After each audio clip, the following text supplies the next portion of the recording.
Hello and welcome back to this entry level to competition painting series. This is the third video in a series where I'll take the same Space Marine model from sprue to entry level painting standard through to a good tabletop standard and eventually to a competition standard while discussing what changes are important at each stage. In this mini series example, you'll remember we're painting a Blood Angel's Intercessor.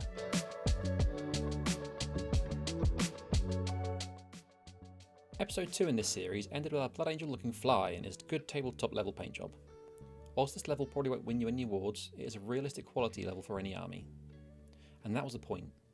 When painting an army over a display or competition piece, my opinion is you need to balance your quality target with intended time to complete. It's all well and good to dedicate yourself to having an army full of amazing freehand designs, smooth blends and crazy OSL effects, but all that work takes time, patience and the ability to do it in the first place. The purpose of this series is to prove to those new to the hobby, or those that feel intimidated to pick up a brush, that they don't have to jump from A straight to Z. That you absolutely can let your army's aesthetic progress as your skills do. Just remember to keep the layers of paint thin. So, as a quick bit of revision, our focuses from the first video were clean fundamentals, clear readability at arm's length, and minimal wasted effort.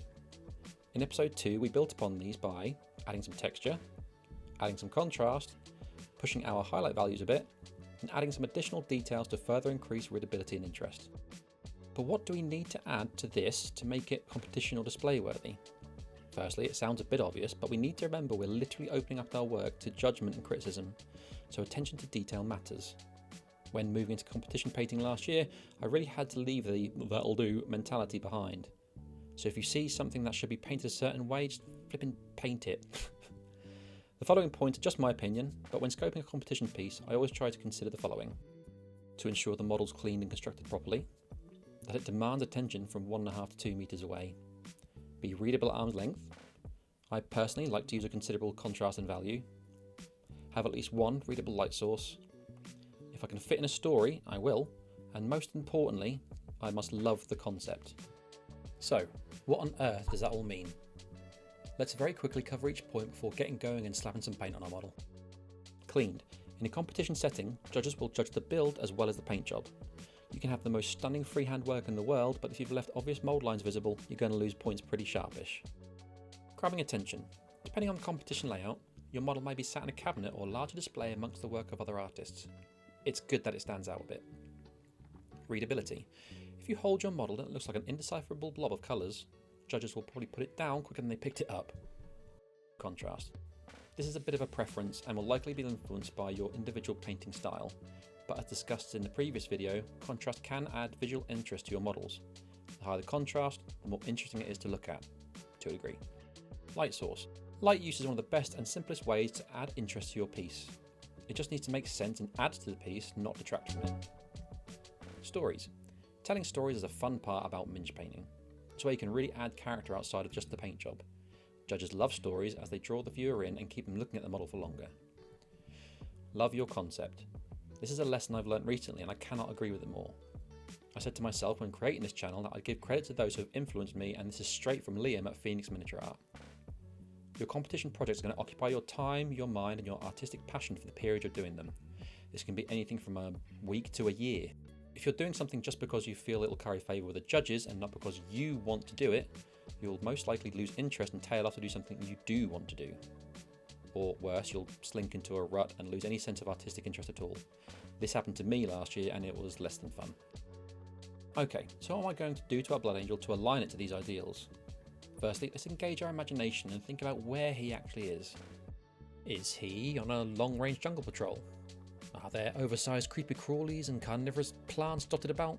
Could the fauna emit a bioluminescence casting pink and purple light tones on his armour? Or maybe he's cautiously crossing a frozen lake, with the sun creeping over the towering snow-covered mountains and trees in the background, illuminating our hero. Maybe he's being stalked by a large alien polar bear-like thing. Or could he be in a ruined imperial city, destroyed by years of conflict? Is the sky scorched by fire, only allowing a thin beam of light to penetrate the ash-laden clouds, illuminating our warrior as he patrols the square? Is there military items and remains dotted about? Maybe some licks of azure blue ethereal flame amongst the rubble, signifying a possible heretical influence. For the purposes of this piece, I'm going with option 3. I picture him patrolling through a ruined city. It's somewhat dark, but a small break in the clouds is shining light down upon him. Narratively, this could signify a moment of hope and warmth in an otherwise cold and grim dark universe.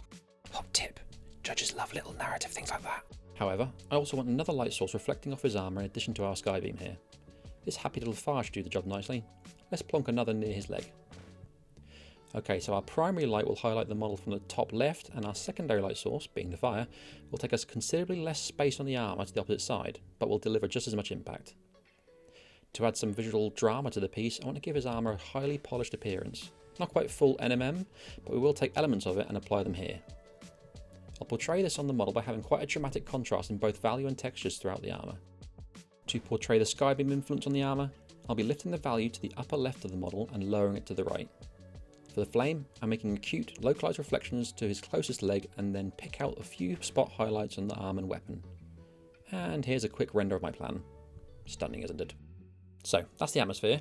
To tell the story, I'll add a few dusty skulls, the odd discarded rusty weapon to show a battle raged here years previous. Now I have to burst my own bubble a little bit. This is what the final piece will more likely look like. Whilst I'll be removing him from his gaming base and building him a bigger scenic base, we're still limited in terms of how much space we have to play with. We just don't have the capacity to tell the entire story, but we can add enough to give any viewers or judges a kickstart and then let them make up their own story for him. Again, art is subjective, so let's lean into that. See, now I'm actually getting quite excited by this concept, so let's get going. Firstly, I'm going to remove him from his base and add him to my super duper high-tech model handle, which is absolutely not a wine bottle cork with some 1mm garden wire through it. You probably didn't notice in episode 1, but I stuck this dude together using super glue instead of plastic cement. It's common for me to remove bits of models and change them around, and using a little bit of super glue means it should, yes, snap right off. Using our recently acquired hand drill skills in episode 2, I'm going to drill a hole into the foot that fully sits on the base. Then just add a tiny spot of super glue to the wire before pushing it into the new hole in his foot. If you only use a small spot of glue, it'll hold them in place enough until you're finished and want to remove them to mount to the base.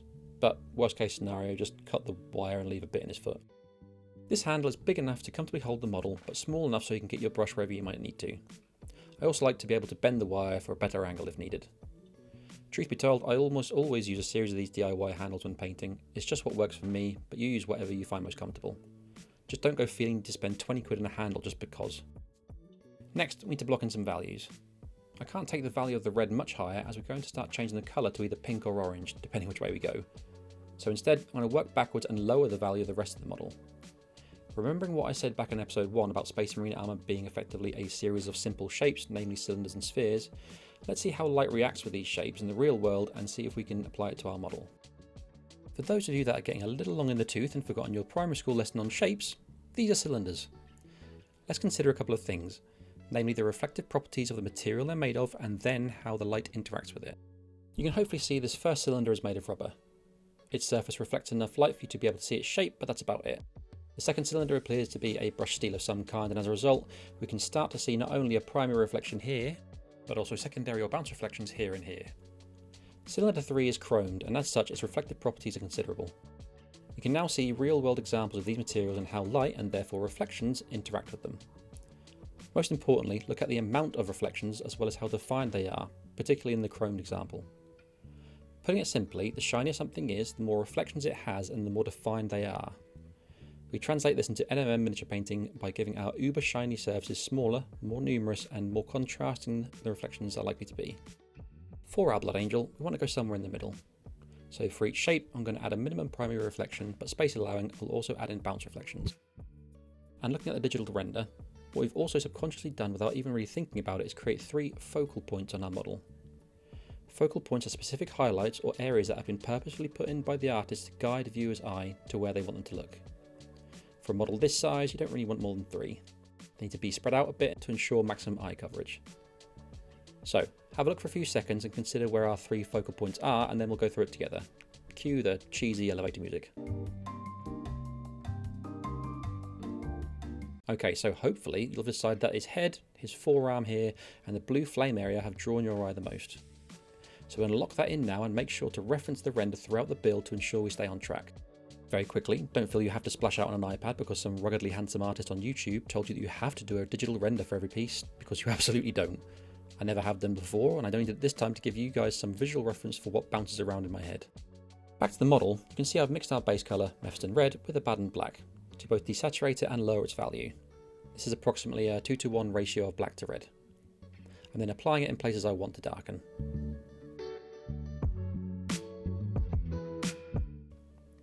Next, I'm going darker with a 3:1 ratio of black to red. This is being applied in a smaller area, but following this pattern of the previous application. I'm not going to pure black yet for a very good reason. As you literally can't go any darker than pure black, if I were to apply it here, it would give me no wiggle room for adjustments. By assuming this 3:1 mix is as dark as I intend to go, if things pan out different as I get deeper into the project, I can still take parts darker if I want to. It's easier to paint black over red than it is to paint red over black after all. This will not only lower the value of the overall piece, but it will also make the highlights pop considerably. However, the areas that will reflect the blue flame, I will be turning completely to black, as I'll be replacing the red I would be putting there with blue reflections instead. Once we're happy with our lower value placement, I'm going to start adding some small, high value reflections. You'll see I'm adding some white to my red, and if you remember the second video, I talked about adding too much white will turn it pink and alter the perception of the colour of the armour entirely. We aren't going to be adding enough of this light red to influence that change, but we want to push the values higher to create the illusion of a reflection of a glossy surface.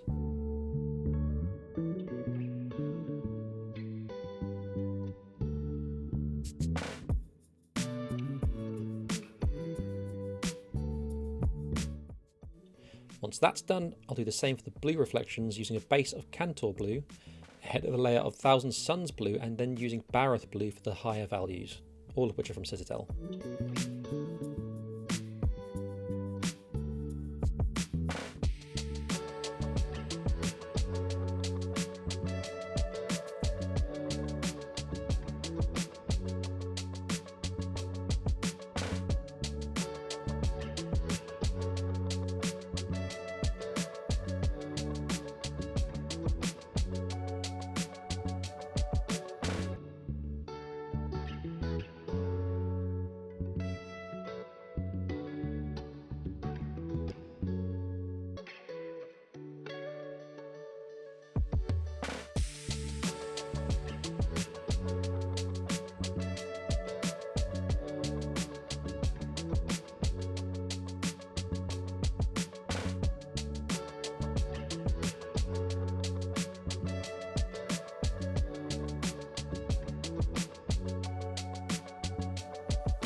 For the steel sections, I'm painting over the chainmail we applied previously with Corvus Black from Citadel, which is actually a very dark grey rather than black, but meh. For the gold, I'm basing it in Rhinox Hide, also from Citadel.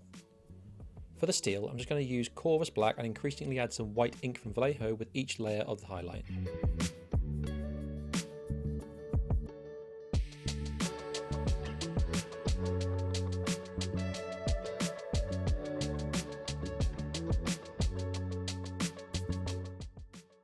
As we covered in episode 2, I'll be creating a gradient on the weapon to both the working parts and the casing, with it being lighter at the bottom than the top.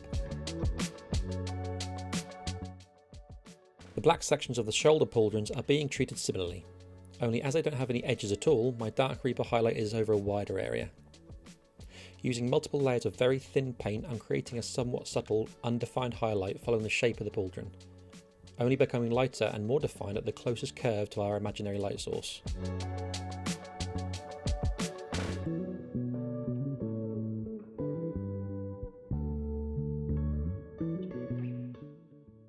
The gold, I'm going to mix Avalon's Sunset with Mournfang Brown from both from Citadel in a 3:2 mix and just add some rough textures to create the shape of the wing skull on the weapon.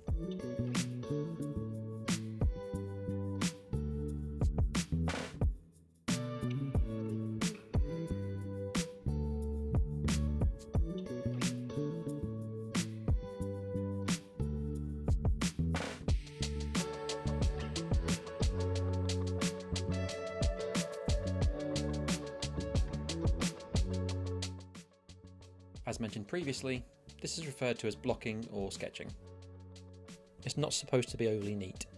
Its purpose is to show the value range so we can look at it from an arm's length and see if it's readable. So, periodically, hold the model at arm's length and confirm the value levels are okay. We need to ensure that it makes sense where we've put certain colours. Do those dashing new light red highlights work, or does the model now look too pink? If you're not happy, this is a time to test and adjust until you are. Once you are happy, the blending can begin. But that'll have to wait for episode 4. And here we are, our finished competition standard Blood Angels Intercessor. Clearly I'm kidding, because this currently looks like it belongs in a Jackson Pollock exhibition. Blending is a very technical skill when done right. As such, I don't want to rush going over the final learning points, and as this video is already around 15 minutes long, I decided to split this episode into 2 parts. Plus, we haven't even looked at the base yet. In the next episode, we'll be finishing our competition standard model by softening the transitions between the colours, along with a few more refinements and creating the scenic base. Blending can be a very iterative process, with lots of going back and forth to not only ensure the blends are to our desired standard, but also to ensure our value ranges across the model work cohesively. I look forward to seeing you then. I just wanted to quickly say thank you for watching. If you found this kind of breakdown useful, by all means consider subscribing, but more importantly, go paint something. See you next time.